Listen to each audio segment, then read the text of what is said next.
Vasco pega o Nova Iguaçu amanhã no Maracanã pela semifinal do Carioca. Mais de 60 mil ingressos já foram vendidos. E o jogo você vai acompanhar ao vivo no Sport TV às 6h30 da noite. O Vasco 2024 entrou no modo goleador. Nos últimos 5 jogos, foram 16 gols. Gol do Vasco! Média de 3,2 por partida. Isso coincide com o período em que o argentino Verratti começou a fazer um atrás do outro. Pablo Verratti! Todos os 6 gols do artilheiro do time na temporada foram nessas partidas. Pintou cruzamento no Verratti! Depois que se recuperou de uma fissura na costela. Na área, o Pirata não brinca!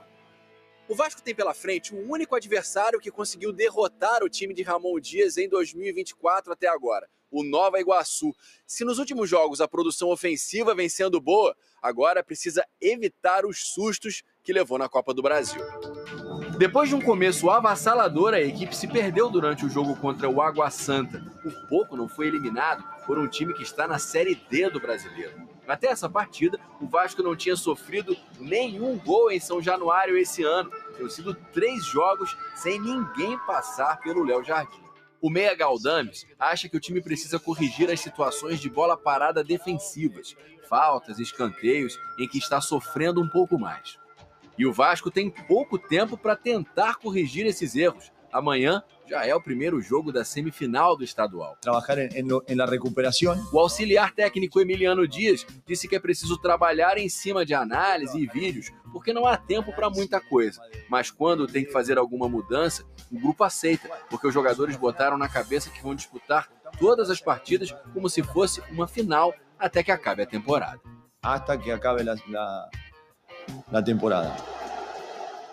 Hoje, a grande dificuldade que o Vasco tem é essa daí, ó. A gente está vendo no campinho. O Vasco defende com uma linha de 5 lá atrás. E a gente tem um campo muito grande, uma área muito grande que para ser coberta só por 2 jogadores. Isso é questão fundamental de futebol brasileiro, de onde vai aquela linha, né? De 3. Porque os times que você citou, Leverkusen e Inter Milan, a linha de 3 é muito mais perto. São defensores que eles não estão defendendo a própria área, eles estão atacando linha de intermediário. Sim, mas quando precisa fazer essa transição defensiva, são times que no meio-campo você tem pelo menos 3 jogadores com muita intensidade sem a posse de bola. O Vasco não tem isso por quê? A gente vê ali o jogador que está posicionado na área central é o Payet. O Payet às vezes volta, às vezes não volta e não tem essa intensidade para fazer isso durante 90 minutos. Aí o Vasco normalmente tem jogada com o segundo atacante, que é o David ou o Adson, que também se recompor demais, se voltar demais, também não consegue preencher. Tá carregando 3. Exatamente. Então o Vasco, por muitos momentos do jogo, passa a defender com 7 jogadores e 3 jogadores com pouca participação. Aí, justamente, onde o time está defendendo, que eu acho crucial. Porque se a linha está defendendo a área em vez de atacando a linha intermediária, quer dizer que esses jogadores, Payet, não nasceu por isso. Ele não nasceu para... Quer dizer que o espaço que ele tem que recuar é muito, muito maior. A mais alto da linha, o menos distância que um jogador assim tem que voltar. Então, é mais fácil defender aquele espaço se a linha está alta. Mas aí você tem que... Se você não coloca pressão em cima da bola... É isso. A questão é essa. É suicídio. Você jogar com linha alta, mas com a bola descoberta, você vai ter problema atrás para poder correr para trás. E ali eu destaquei mais duas imagens ali para a gente ver comportamentos que deveriam existir no Vasco, que foi justamente o que eu falei. Se você tiver uma linha de 5, mas você tiver pelo menos 3 jogadores com intensidade na marcação no meio campo para conseguir cobrir esse espaço, que é como, por exemplo, a Inter de Milão joga, você consegue preencher sem ter tanta dificuldade. A outra opção que a gente vai ver na figura seguinte, que é as equipes que jogam com linha de 5, mas que tem 2 jogadores de velocidade pelo lado. Então você baixa e na hora de defender você tem uma linha de 5 e você consegue formar no meio uma linha de 4, porque os 2 pontas baixam. Só que aí, por exemplo, nessa formação, com 2 pontas pelo lado, você teria que abrir mão do Payet, que é algo que é impensável hoje. Essa daí talvez seja uma realidade um pouco mais possível. Mas o Payet está sendo usado pelo lado Então, ele flutua numa região da esquerda para o meio, com muita liberdade. Ele não fica centralizado esperando a bola no meio. Não. Né? Ele parte do lado para criar. Isso. Nessa formação, de repente, você tira um segundo atacante, você coloca o Payet com o Verratti mais na frente e você coloca um terceiro jogador com maior capacidade de cobertura de espaço no meio. Na figura seguinte, a gente vai ver... falta velocidade, né, no ataque. É difícil. Por que ele não bota dois no campo e espera que o juiz não perceba? A outra opção é essa. Só que aí, isso daí iria incorrer numa necessidade de você tirar o Payet, que é algo que é impensável, que seria justamente você ter dois jogadores de velocidade pelos lados, quando você perde a bola, você baixa com uma linha de 5, uma linha de 4. Agora, esse modelo também não segura um pouco do apoio dos laterais? Exatamente. O lateral choca com esse jogador que está aberto aí, né? Essa figura é para mostrar uma outra opção que tem defensiva, mas eu não acho que é a melhor possibilidade. A melhor possibilidade que eu acho que seria um teste interessante que eu gostaria de ver no Vasco, seria o Vasco permanecer jogando com 3 zagueiros, mas na hora de defender, que o Vasco defendesse com 2 linhas de 4. E aí a gente pode mostrar o exemplo aí da movimentação no campinho, que isso seria você baixar, ao invés de você baixar os 2 laterais, você baixar um dos laterais desce até a linha de 3 zagueiros, ó.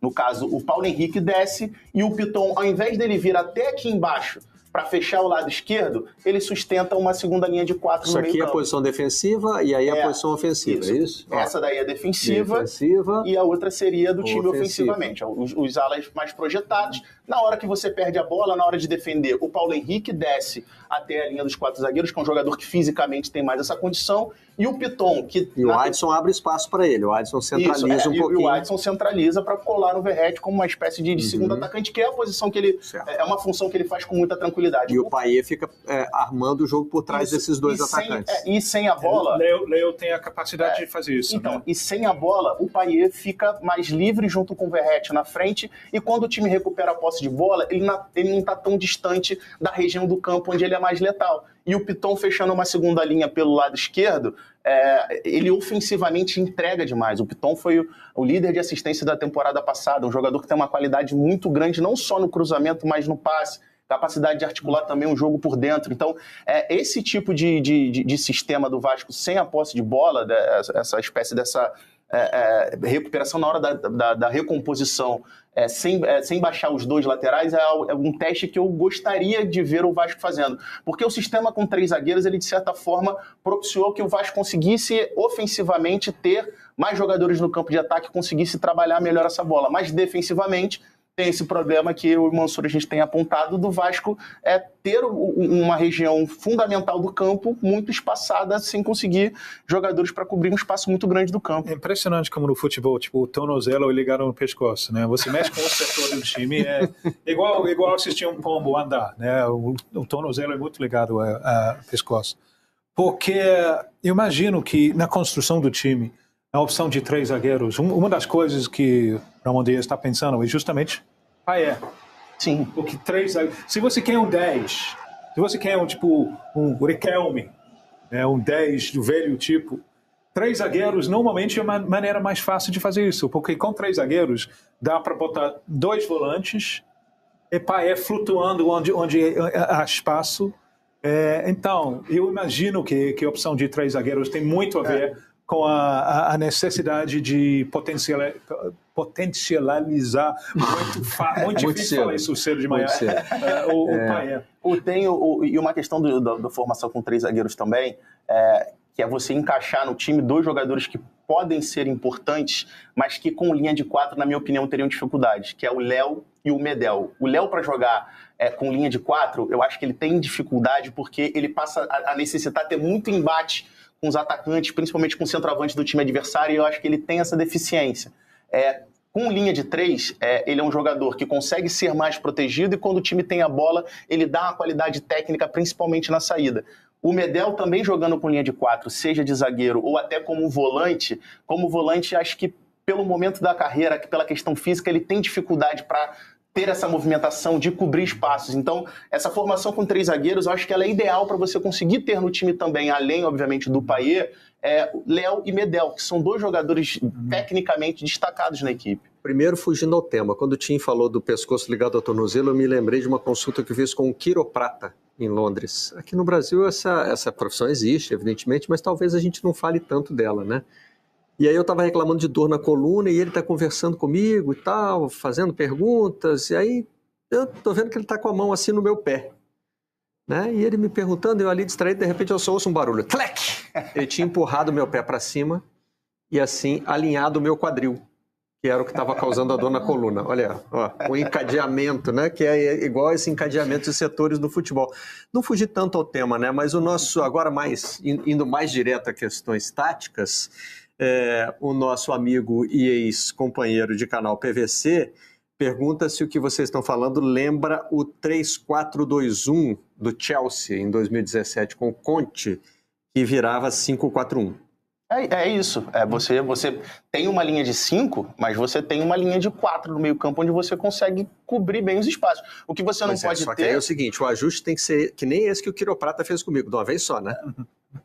Porque senão o que o PVC está chamando aqui de sanfona não funciona, né? Sim.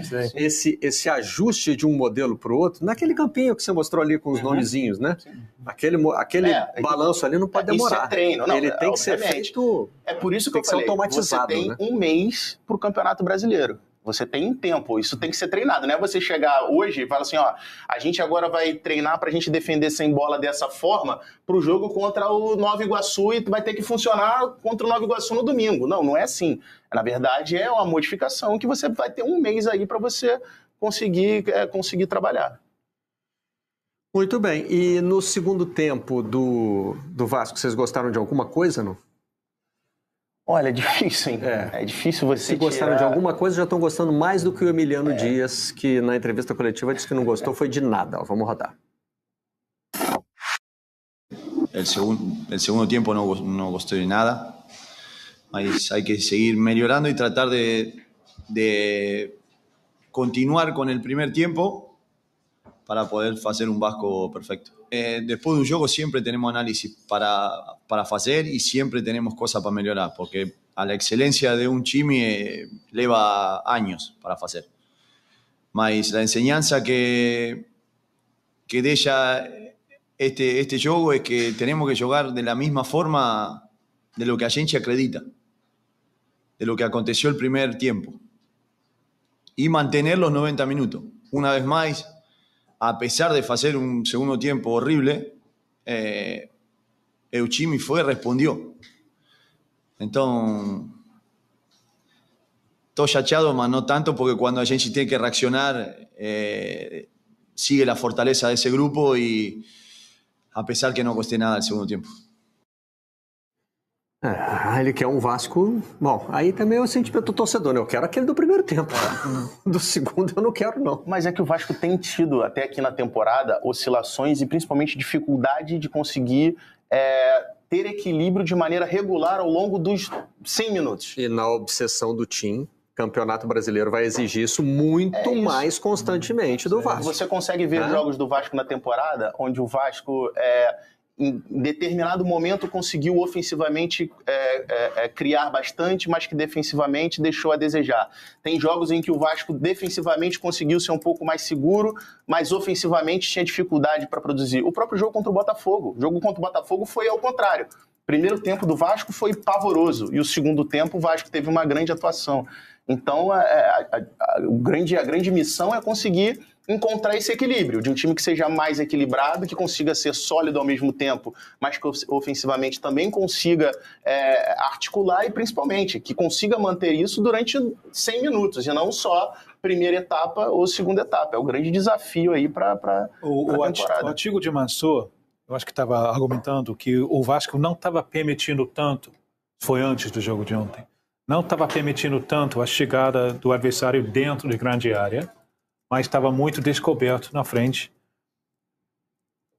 É lógico pensar que aumentando a qualidade, como acontece na transição para o Campeonato Carioca para o Campeonato Brasileiro, deixa aquela zona desprotegida, fica cada vez mais perigoso. Sim, a exigência é maior, você passa a enfrentar adversários com muito mais qualidade técnica. Por exemplo, se a gente for pegar jogos do Vasco contra Flamengo, Fluminense e Botafogo, O Vasco conseguiu se defender um pouco melhor, com exceção do primeiro tempo contra o Botafogo, que foi muito ruim, mas conseguiu se defender um pouco melhor até pela diferença da postura, porque como o Vasco enfrentava adversários que vinham para cima do Vasco, o Vasco se postava de maneira um pouco mais reativa. Então, baixava mais o bloco e as equipes encontraram dificuldade de conseguir penetrar nessa marcação do Vasco.